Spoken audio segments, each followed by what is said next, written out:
Ladies and gentlemen, thank you for your patience in holding. We now have your speakers in conference. Please be aware that each of your lines is in a listen-only mode. I'll now turn the conference over to Jen Braun. Ma'am, you may begin. Thanks, Brandon, and hello, everyone, and welcome to our TeamSTEPPS monthly webinar series. My name is Jen, and I'm with the Health Research and Educational Trust. We are the research and educational arm of the American Hospital Association and run the national implementation of TeamSTEPPS funded through AHRQ. So a lot of acronyms, a lot of different organizations, but regardless, we're glad you can join us here for our webinar on enhancing Code Blue team effectiveness, leveraging TeamSTEPPS.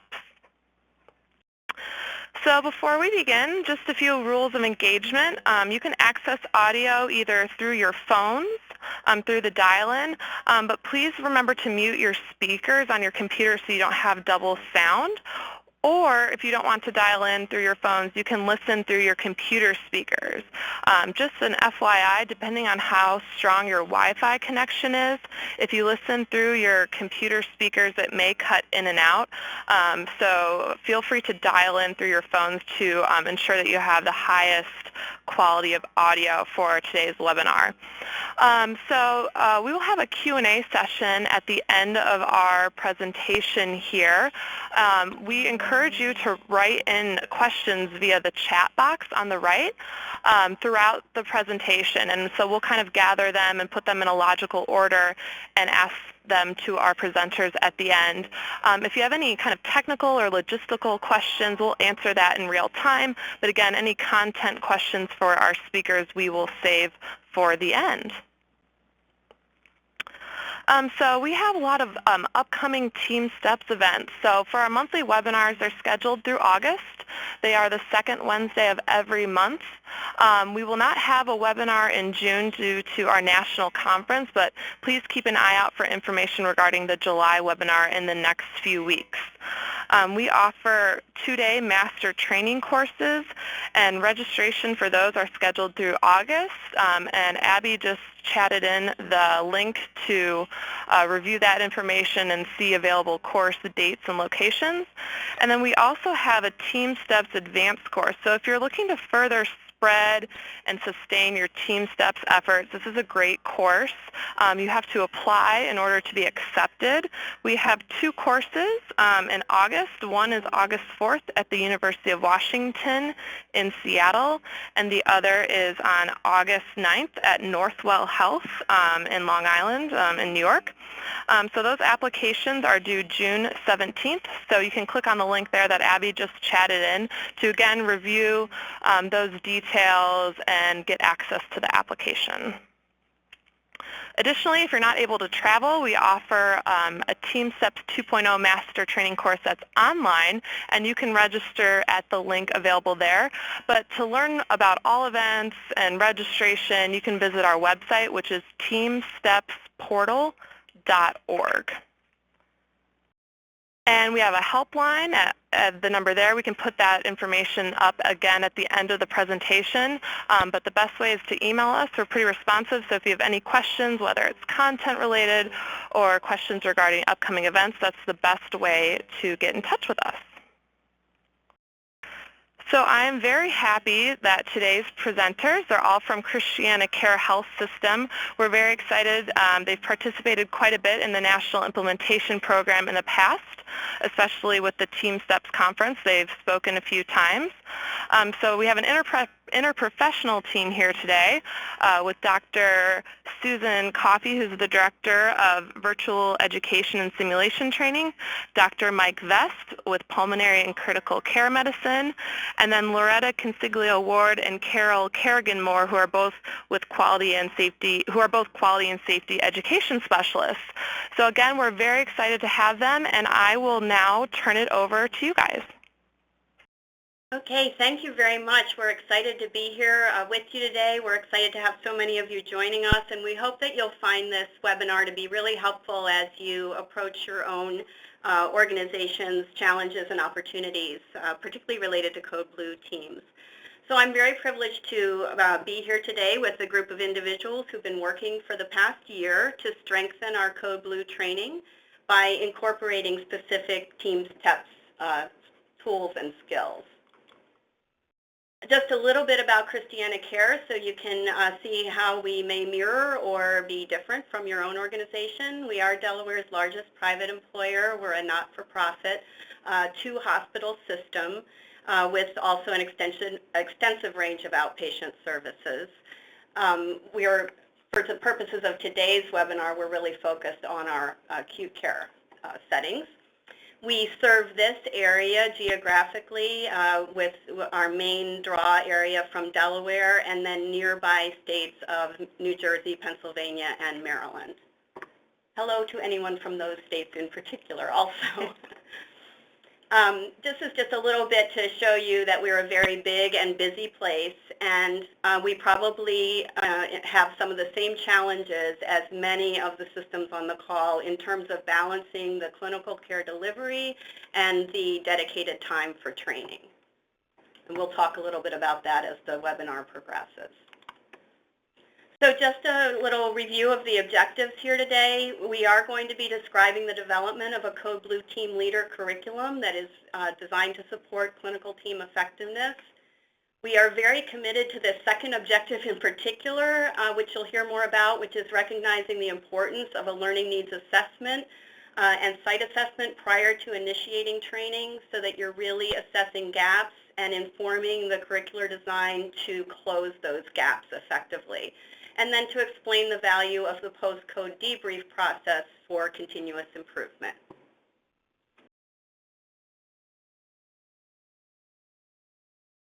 So this is Loretta, and I'm going to start us off with asking a polling question of the audience. We'd like to get to know a little bit more about your unique opportunities in your health system. So the first question is, do you work directly with your health system's Code Blue teams?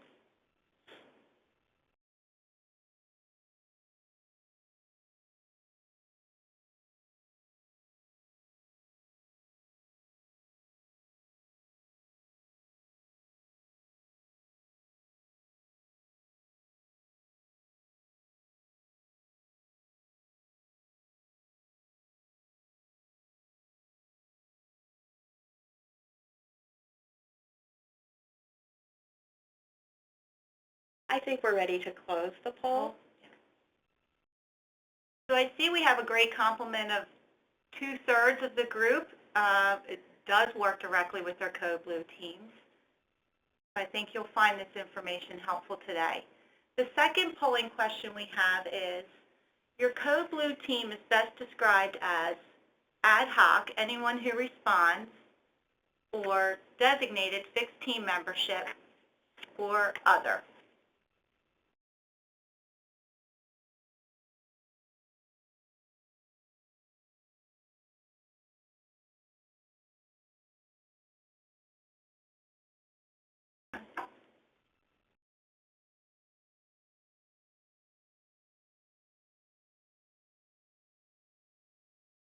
Well, fantastic. I think the complement of designated fixed team membership will lend itself well to hearing our experience today.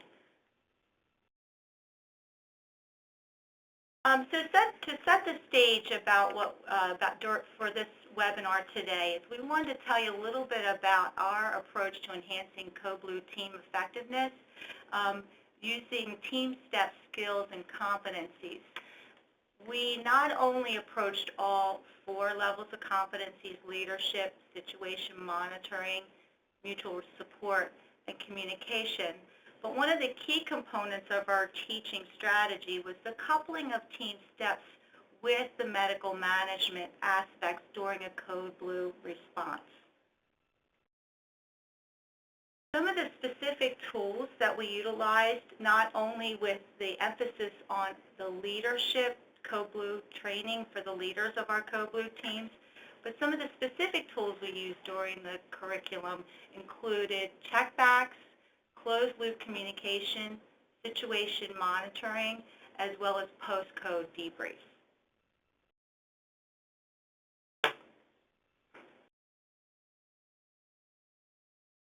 Hi, this is Mike Fast from Critical Care.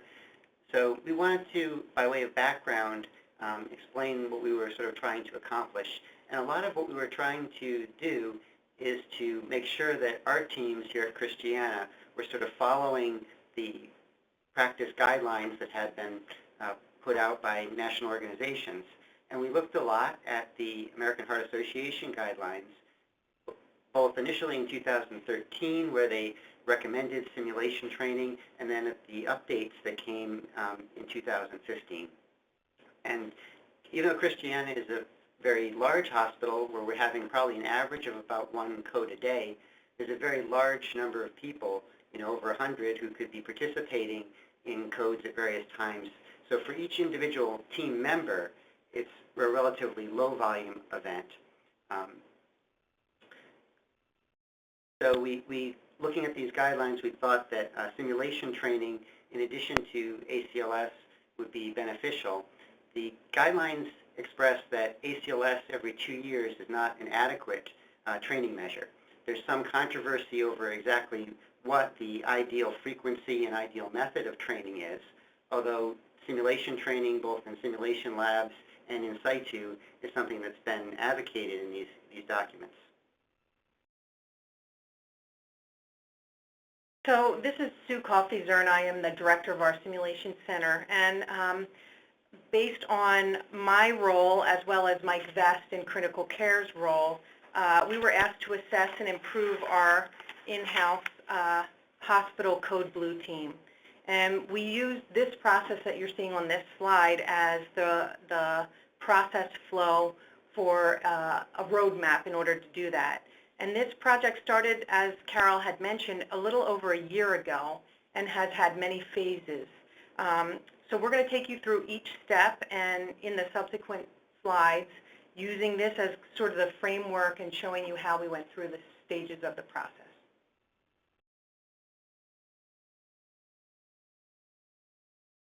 So I know that this might not be exactly what those of you who are expert in TeamSTEPPS were expecting to see under culture survey, but in designing our process, we wanted to get a very granular idea of sort of the subjective impression from the people at our institution. So as part of the Code Blue Committee's evaluation of this, one of my colleagues, Mithil Gajera, designed a survey in REDCap that was sent electronically to all our medical ICU nurses, all of our medical residents, and the nurses on one of our step-down units to understand their feelings about responding to codes. I wanted to share with you a couple of the responses that we thought were relevant in designing this. So one of the questions that we asked was if it was easy to identify who was in charge during a code. And what you can see from the graph on the upper left-hand side of your screen is that almost half the people thought that it was difficult to tell who was in charge during a code. In the lower right, we asked if the survey participants felt that the code leaders typically assigned roles to other team members and guided them appropriately. And again, you can see that almost half the people felt that this was not consistently something that was happening. We also asked if crowd control was an issue at codes, and the overwhelming majority of our respondents felt that that was a major issue, not surprisingly. And then in the lower right-hand corner, we asked about the comfort that our team members had in terms of finding items on a code cart. And while more than half of them felt that they could find things on a code cart, there was the other half that kind of had an alarming report of difficulty in terms of finding what they need. So now we're going to go to the third polling question. Does your Code Blue training currently incorporate team skills and tools beyond ACLS?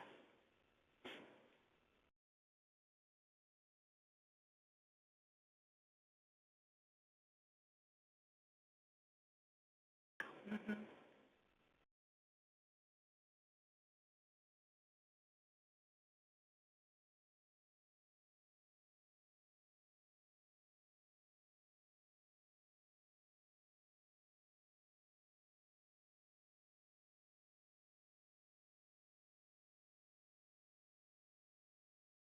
Okay. I think we'll close the poll now. So this is a great information to think about how you might integrate and couple TeamSTEPPS into the additional medical management component. So the next polling question, who is the designated team leader in your Code Blue response team?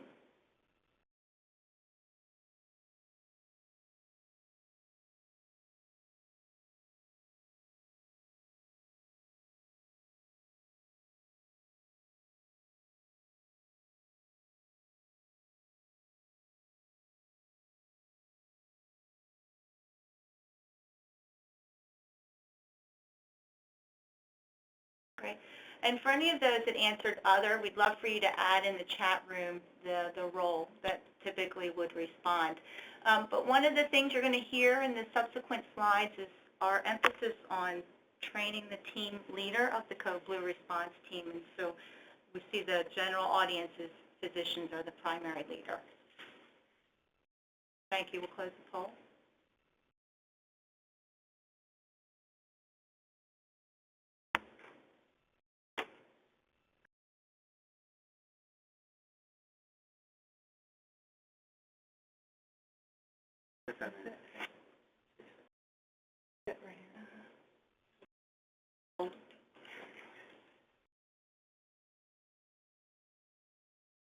Okay, we're back. We are back. So sorry about that. So we thought that the best way to evaluate the current state was to perform in situ unannounced Code Blue simulations. And we felt that this would give us the most realistic picture of the response to a Code Blue. This would allow us to look at teamwork, medical management, as well as systems issues, such as how long it would take the page operator to call the code and how soon the delivery of a new code card came to the floor.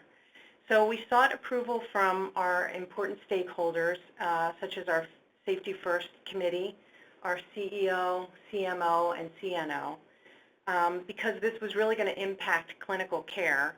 And we wanted the staff to not only understand that this process was going to be supported by senior leadership, but that it was expected that all staff would participate. And because the simulation was not scheduled, it required a quick turnaround for setup and then getting staff back to work. So we only brought our high fidelity mannequin to the floor. We used all the supplies, medications that were in the clinical environment so that we could stealthily come in and then leave the same way. We also met with materials management and pharmacy to ensure that they knew we were going to use up supplies. And we didn't want there to be any system vulnerability if a real code was called around the same time as our simulated code. Additionally, we sent out portal announcements informing the staff that these simulations were going to happen, but again, we didn't tell them the time or the location. And we did perform simulated in situ codes in both of our hospitals. We are a two-hospital system in the day and in the evening shifts as well.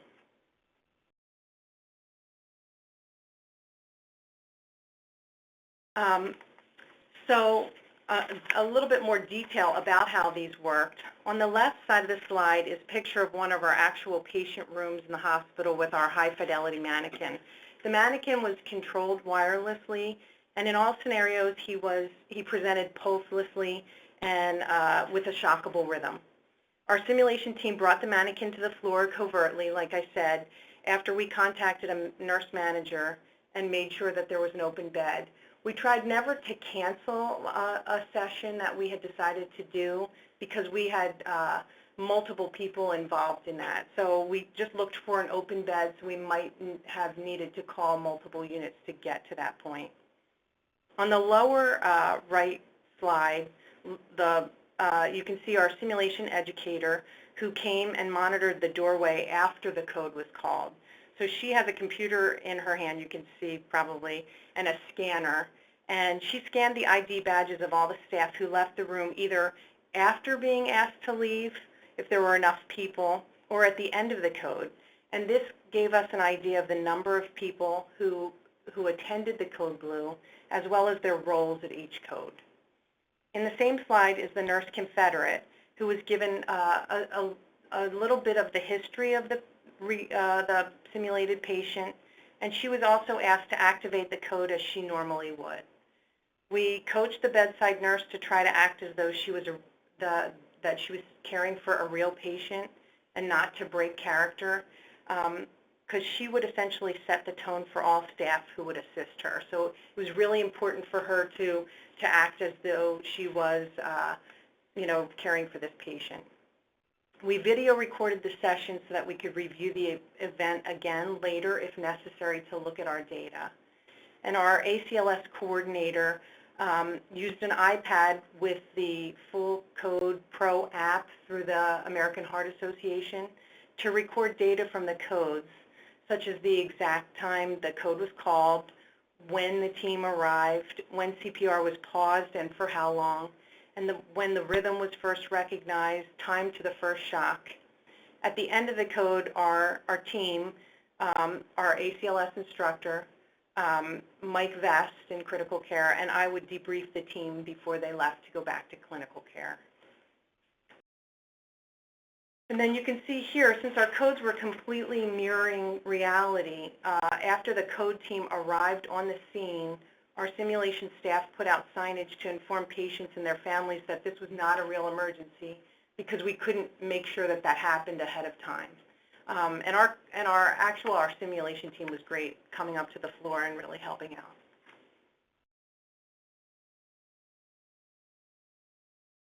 So as we reviewed the data from these in situ mock codes, one of the things that I don't think will be surprising after seeing the results of our staff survey, and also probably to anyone who's responded to codes in a large hospital, is that crowd control came out as a large issue.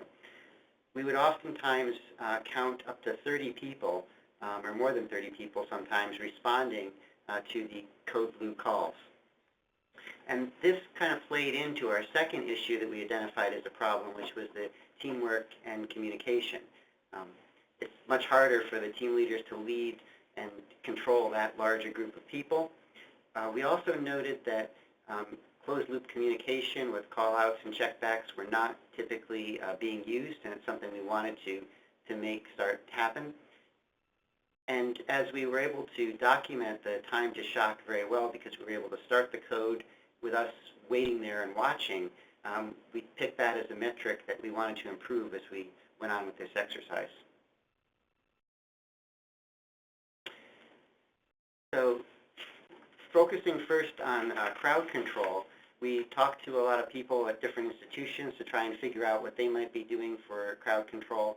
We also talked with our ER doctors and trauma surgeons about how they manage crowd control and issues when they take care of trauma patients. None of those things really seem to easily lend themselves to being just transferred up to the inpatient code blues. So we formed a focus group of nurses, respiratory therapists, and resident physicians who are typically responding to our codes, and asked them to come up with solutions on how to manage the crowd control. And then we had them test those solutions in the simulation center, and were able to get them trying them up on the ward with some pretty good results.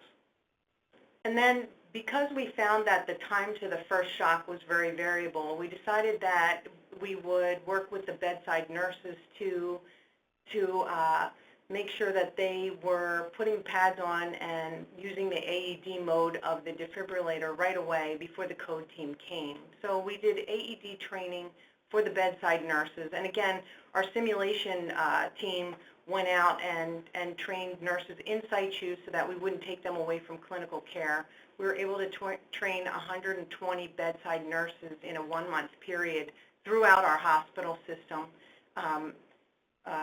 in the fall.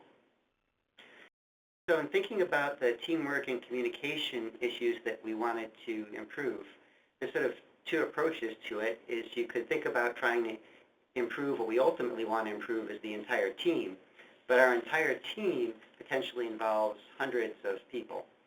One of the things that we've found in the past is that an effective leader in the team makes a big difference in how everyone else performs. And our team leaders are typically our medical residents, and that's a much smaller group of people. Unfortunately, it's also a relatively junior group of physicians that you're asking to take on, big responsibility. So what we decided to do was to try and design a program in addition to ACLS that would help prepare them to do that and be more effective team leaders. So our Code Blue team leader training consisted of a half-a-day course that we designed for PGY1s who were about to become PGY2s. All of these physicians had been in the hospital for almost a year. They'd been responding to codes, but always with their senior residents actually running the code. So they had some experience in real life seeing codes, and they'd also all taken and passed ACLS at the beginning of their internship. We divided the course into two parts. From a medical management part, we gave them all a test of rhythm recognition and made sure that they demonstrated mastery with the typical ACLS rhythms. We did a review of some of the important ACLS points and the 2015 ACLS updates. And we talked to them about special situations that are defined in the Special Situations chapter of the American Heart Association guidelines, as well as some of the things that are unique to our hospital regarding codes on pregnant patients, codes that happen in the cath lab or GI lab. And one of our pharmacists gave a review of ACLS pharmacology. Then the second half of the day was devoted to teamwork and communication issues. And we have planned to happen in the near future a time where the residents will each return to the simulation lab and undergo sort of a mega code scenario to gauge how effective this training was for them. And to ensure that they were competent leaders now to be able to run a code. Absolutely. So during the Code Blue team leader training, the residents were given a short didactic session using TeamSTEPPS tools and strategies. We discussed situation monitoring, mutual support, communication, and how to debrief after a Code Blue. We reviewed the expectations of an effective team leader based on TeamSTEPPS. And after the didactic session, we had the residents participate in simulation scenarios. Each scenario had a standardized code team of trained individuals, and one resident was the team leader. The rest of the residents, so we had split the groups up, so there were small manageable groups. So it might be 6 residents in that group. So one of the residents was the team leader, and the rest of the residents were in the room, but only as bystanders, or we were calling them fly on the wall. We used rapid cycle deliberate practice as the debriefing method. This type of debriefing allows the facilitator to stop the session, give just-in-time correction and feedback to the learner. It's a great method to use when there is an algorithm or training that's based on a standard protocol. And changes and adjustments to performance can be made in real time, and having peers in the room allows everyone to see the error and the correction. So everybody is learning at the same time. The rapid cycle deliberate practice has been discussed in the literature as micro debriefing. It was done in Johns Hopkins, and they used it a lot down there. This type of learning and debriefing was well received by the residents. They found it to be extremely helpful as a way to hone the skills that they had learned in the TeamSTEPPS didactic. One common example of breaches in performance was closed-loop communication, where the resident would ask for a milligram of epi to be given IV and was not given any verbal confirmation by the nurse administering the drug. We would stop the session, discuss the error, and then have them rewind back 6 seconds. And so the whole team would start from that rewind area. And now with the directive comment to the nurse about closing the loop, the resident was able to move forward. Another example was asking someone to do a task, but not specifically who should do the task. And so we would have them stop, we'd have them rewind back. They would specifically ask the person either by name or by their role to do a task, realizing that this was going to be an important way for teamwork and communication as they moved on. We also taught the residents, the Code Blue team leader, to debrief with the code team after each Code Blue for improving the next code, and then to ensure that everyone on the team was okay with their emotions and their physical needs before going back to clinical care. The residents really appreciated this type of debriefing. this slide gives you an idea of the actual structure of the day, or the half day for the training. What we did is we had 2 days for the intern class, so we were able to break them into relatively small groups. So we had maybe 12 people during one day, so each group A and B would only have about six residents. The first half, again, went over sort of the medical management stuff we described before. And the second half went through the teamwork and communication, with again somebody doing the stopping and starting using TeamSTEPPS and as well as looking at medical management.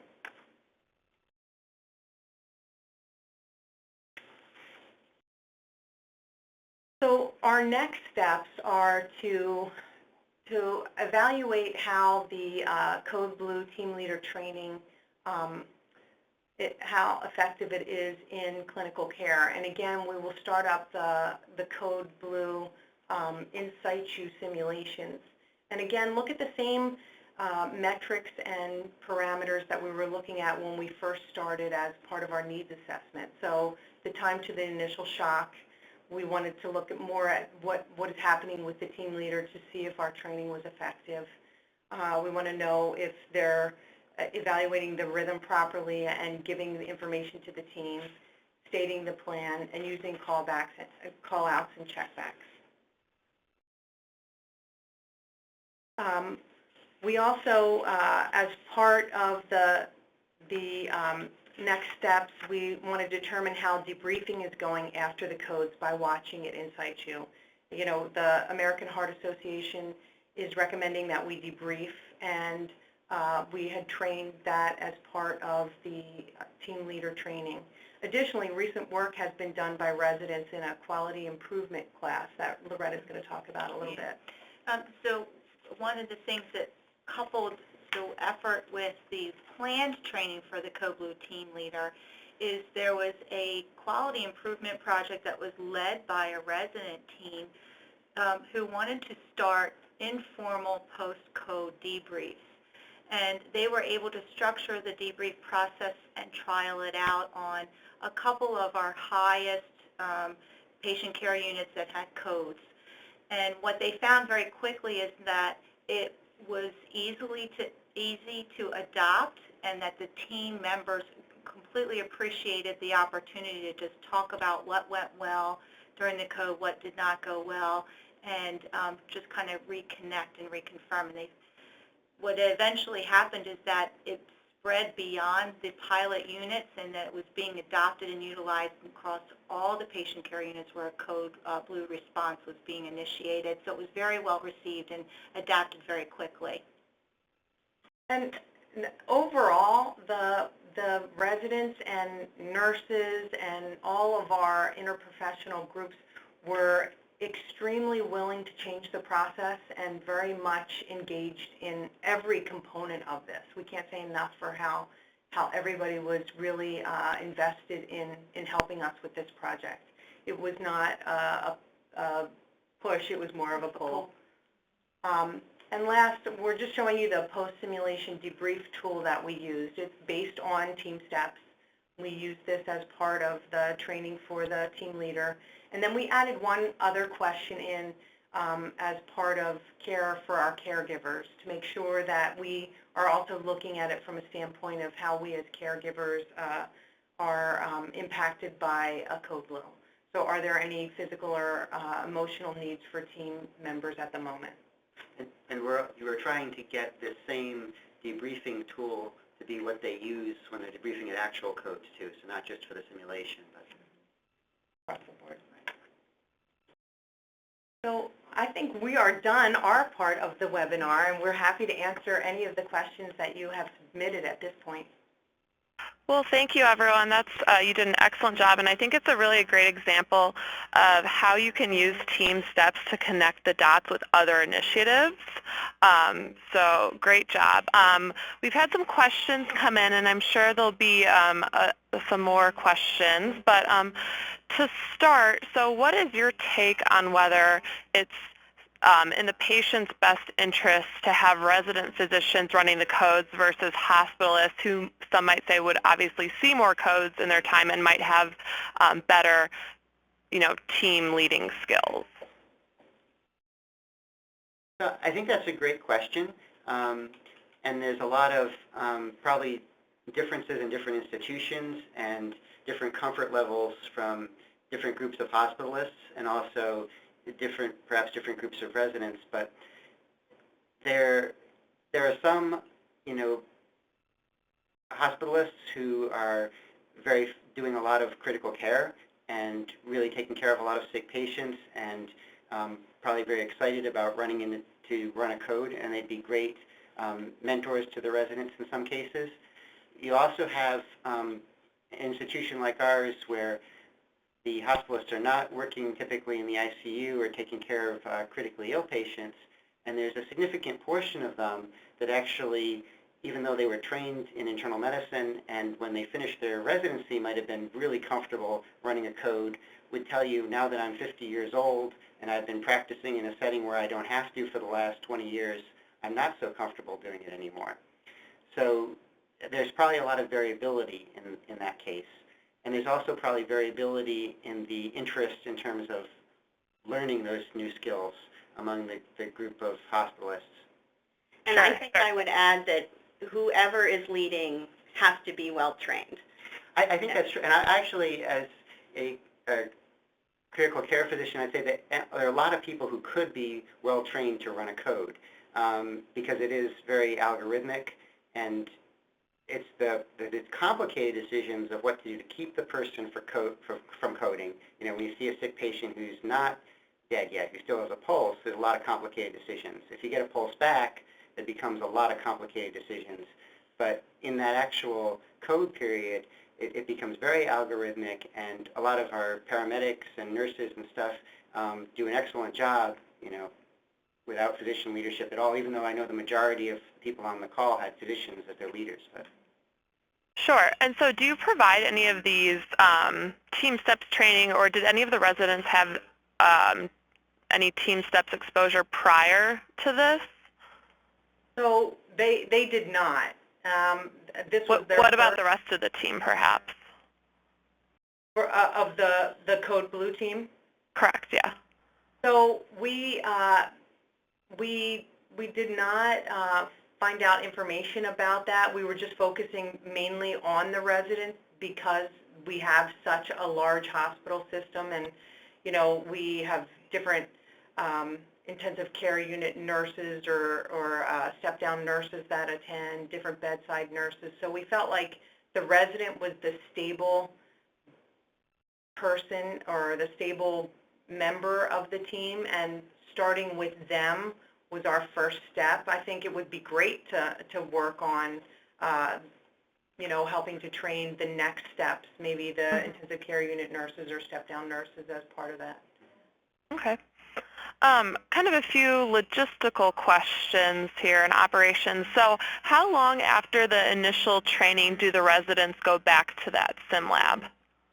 So we're hoping within the next 2 to 3 weeks after the training, they would come back in, and each of them would have a time slot set aside for them to run a mega code, again with a standardized team. Okay. And that's really based on availability of pulling them from a rotation and getting them back. One of the things about the training, both when we did the class and when we do this this testing afterwards, is that we've provided our own team in the sim lab. So it's just one resident for the coming back. They can come back one at a time. So we can just schedule them to come for a half hour or so, get their testing done, and then they can go back to the rest of their day. So. Sure. And so do you videotape that simulation as well? And if so, overall, how do you obtain that video consent to record it? So we do videotape them, and we're videotaping just to make sure that that our data is accurate, because this is somewhat of a summative assessment. It's going to be a competency for them to lead a code moving forward. And really this is what we're hoping is that as they move on from their PGY 1 year to their PGY 2 year, we're putting them through a competency, just like we would for procedural training, where they have to be competent to do that training. So we're just videotaping essentially to make sure that we have accurate data. Our videos will be destroyed or deleted afterwards. The residents were informed that it would be videotaped, and they know that, having done many simulations in our simulation center. So this is part of our just natural course of simulation. Okay. And so moving kind of to the debriefs here. So when do you do the code debriefing? So how long after the code? So right as you're doing the rapid cycle deliberate practice is what I'm assuming that you're asking about. Mm-hmm. Well, there's two different, yeah. Or So you're talking about the debrief? Yeah. I think the debriefs in real life. So we tried to teach the residents to do it immediately after the code. Even if the patient did okay and had to go to a higher level of care, we were asking that they, as many members should stay, and even if it's a couple of minutes, maybe 3 to 5 minutes, that they should do it immediately after the code. And then in the real life code on the units, because this is still simulation, what the residents did is that the team leader gathered the team, and whoever was to stay it was no more than a couple minutes, and asked the team for what went well and complimented on things that went well, and then talked about things that they could do better. And they did it immediately after almost all codes, but they had some challenges when there was a patient who was being transferred to a higher level of care, and the team leader needed to stay with that patient to maintain that patient's clinical status. But what would end up happening is that there was often a second resident who was a team member of the Code Blue process who would then initiate the debrief. So they were able to still capture that informally, and it went well so far, so they continue to do it. Yeah, I think the debrief tool is arguably one of the hardest tools to really implement, especially when it's trying to gather people, together after an event. So I think that's kind of a common struggle for all. I should clarify, though, in that piece that one of the pieces that was hard to capture was the documentation of some of the lessons learned. And so some of that happened after the fact, and how to collect the system issues. Were all the medications there? Was all the equipment there? Some of the changes that happened that they recognized that should happen right away. Capturing that and sharing that more system-wide is still an opportunity for us to learn how to do that more broadly. Mm-hmm.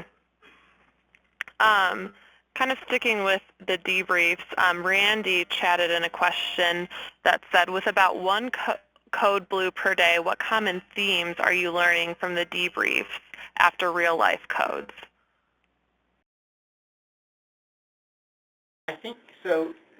A common theme, would be the crowd control. That's always a struggle. That's certainly something that's improving, but it continues to be, I think, one of probably the biggest common theme that you typically see. The other thing that I see is, I don't know if it's a theme in terms of systemic improvement, but I think that it really makes the team feel better to have that, to talk about it for a little bit.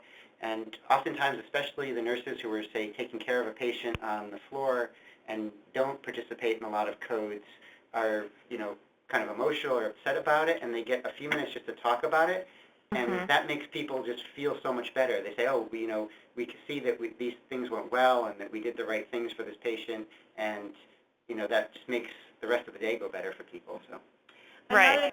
Another thing that was identified is there was probably more opportunity for the call out of time during the Code Blue process, so that there was sometimes inconsistency in that the team leader had to say, are we at 2 minutes yet? And they were really anticipating that the recorder was going to shout out that it's been 2 minutes. So that was something that they identified. Crowd control was also another. But what they also learned on the flip side is that there was better role delineation that was happening in the, as they started to initiate the debriefs, that people were starting to identify each other as whose role was that was responding. Okay.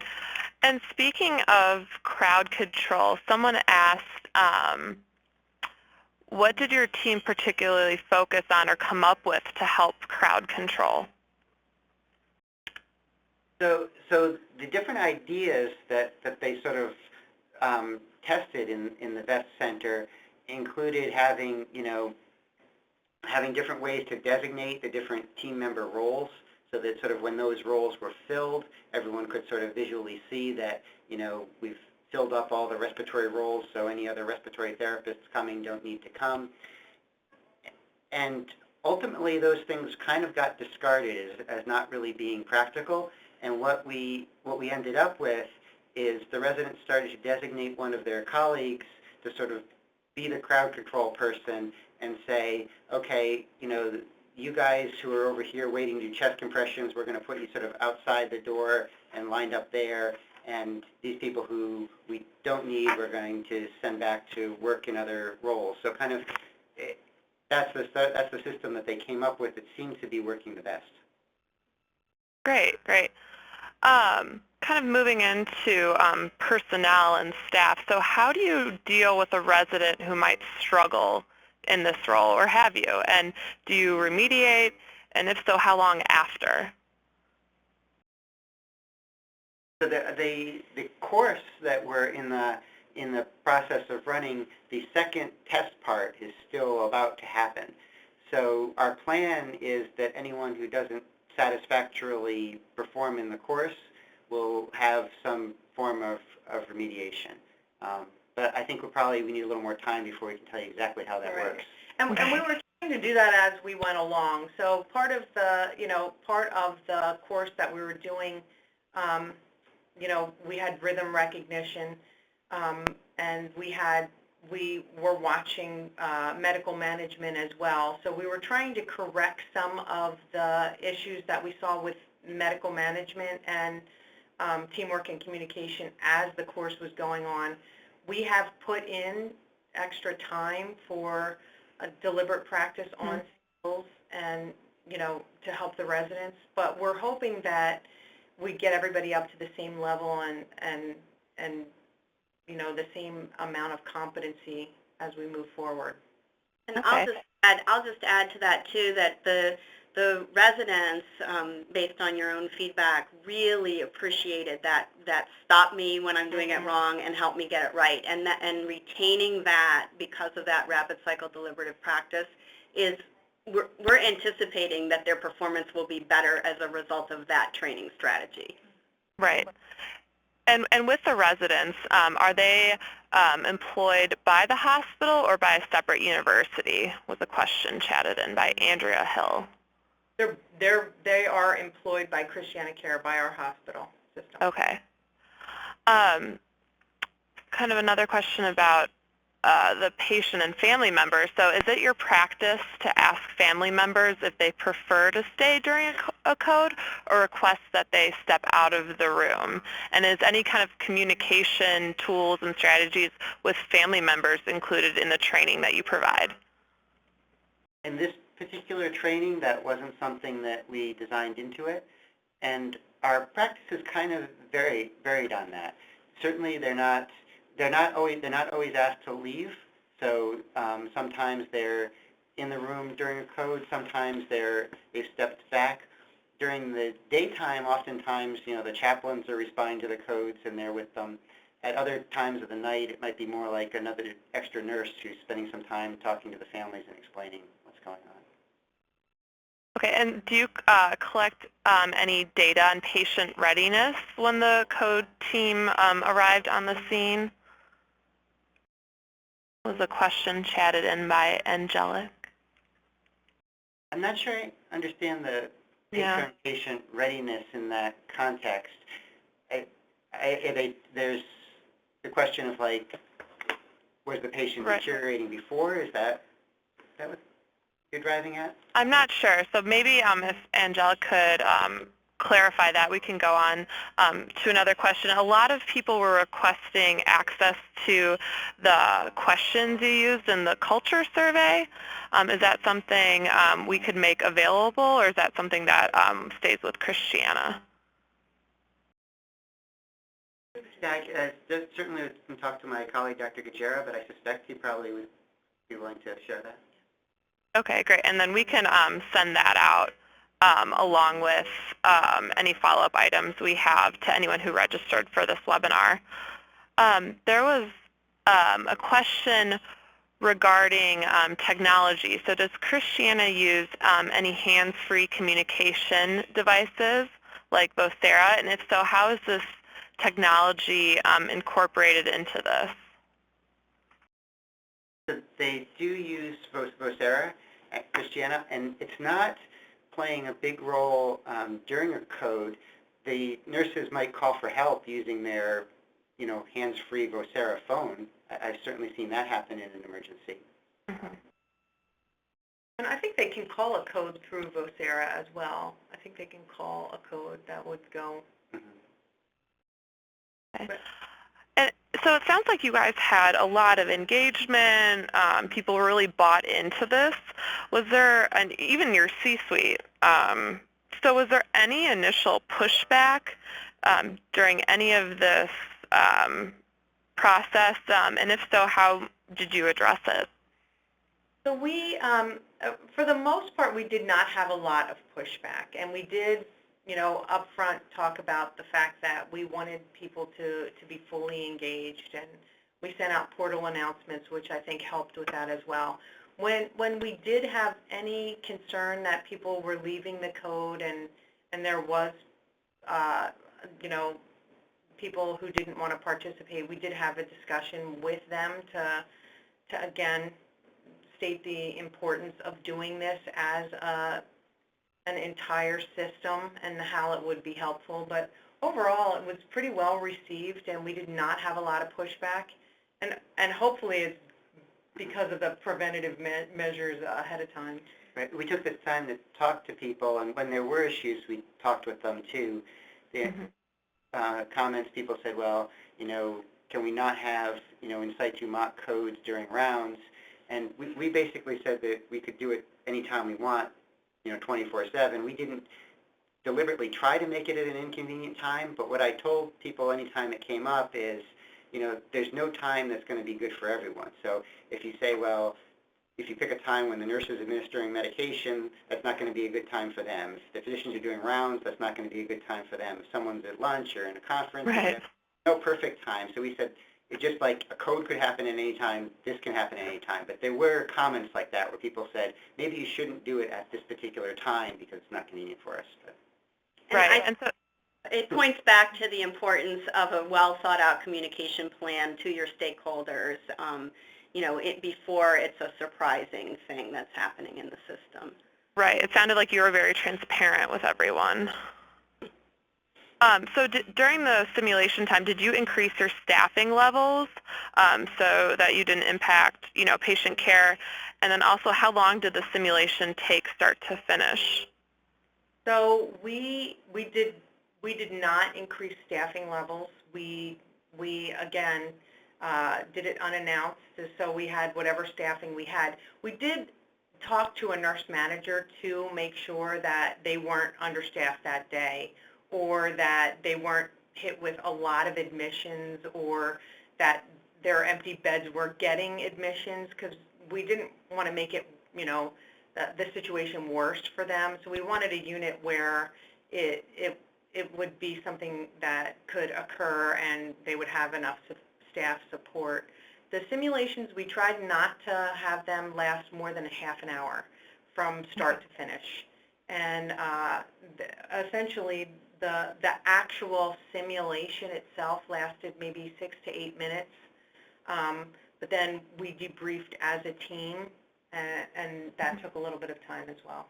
So, and that's talking about the preliminary in situ, right? But the training itself, if you can address the timing on that, on the training, on the in simulation center training, right? So in the simulation center, we for the Code Blue team leader, we did use all of our staff. We closed our simulation center to more projects at the time that we did the resident training, because we used our staff as the standardized code team. So a lot of our staff played the role of the respiratory care provider or, you know, the bedside nurse. So we really did use our entire simulation team. It was a full afternoon, so it started at noon and went until 5, the training for the residents. And we even hired standardized patients as part of our code team to make sure that they were trained and that they would play the role in a standard fashion for the entire session. Okay. I think we have time for one more question. And so we've obviously been very focused on this Code Blue team, and hopefully everyone has seen the connection and how TeamSTEPPS fits into this and into the training that you guys provided. But do you have any kind of, to end this webinar, any overall takeaways regarding your TeamSTEPPS deployment, perhaps some lessons learned, or you know, if you could do it again, what you'd do differently?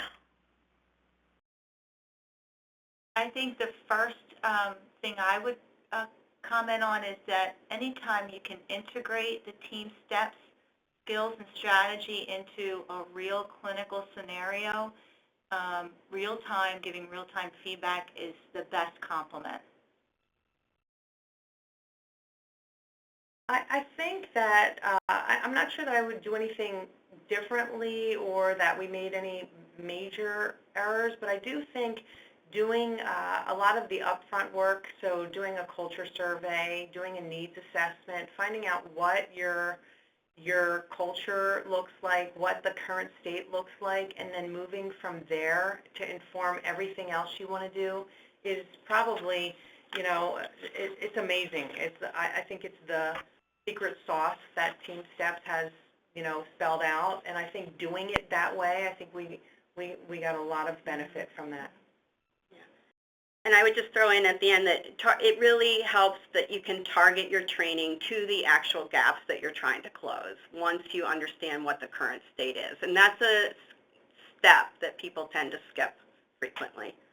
Yeah, I agree. I think from the people I've spoken to in the field, I think those that are most successful with any sort of TeamSTEPPS deployment is really taking the time to plan and assess before diving in.